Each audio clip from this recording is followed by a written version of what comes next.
Nós ouvimos e não julgamos. Eu descobri que o meu marido é meu irmão, ele não sabe e eu também não vou contar.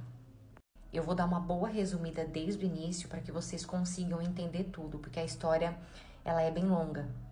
Quando eu era pequena, a minha mãe se casou com meu padrasto e ele me criou como pai. Só que até então eu nunca soube a verdade, eu não sabia que ele não era o meu pai. Então eu cresci achando que ele era o meu pai de verdade, inclusive um ótimo pai.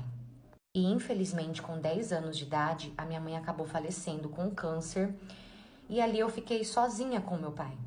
E nesse tempo ele foi uma pessoa incrível na minha vida, porque ele sempre me criou muito bem, ele sempre cuidou muito bem de mim. Até que com 18 anos eu fui fazer um bico no restaurante e lá no restaurante eu conheci o meu marido. E ali nós começamos a conversar, passamos a nos conhecer melhor, até que ele me pediu em namoro, só que ele queria pedir pro meu pai também. E o dia que ele foi me pedir em namoro pro meu pai, o meu pai simplesmente surtou. Ele foi assim totalmente contra, ele falou que ele não aceitava, começou a falar que eu era muito nova ainda, que eu tinha que pensar em outras coisas em vez de namorar. Eu sei que ele colocou tanto empecilho e nada fazia sentido. Só que nada do que ele fez adiantou e mesmo assim eu comecei a namorar com meu marido.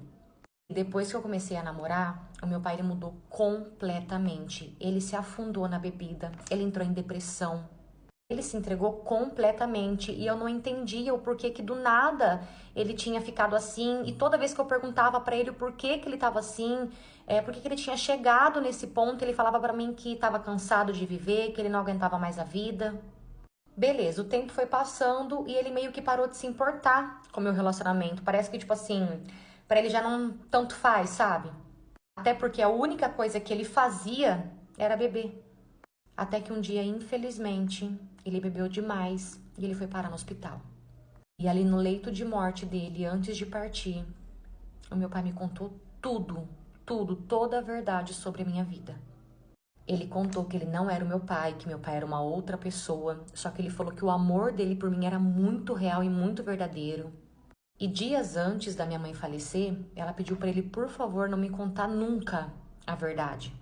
Só que isso, infelizmente, não seria possível, porque eu estava namorando o meu irmão. Imagina você receber tudo isso de uma vez.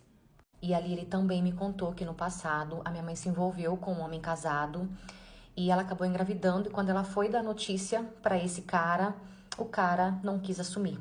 E na época ele já tinha um filho de 3 anos, que é o meu marido.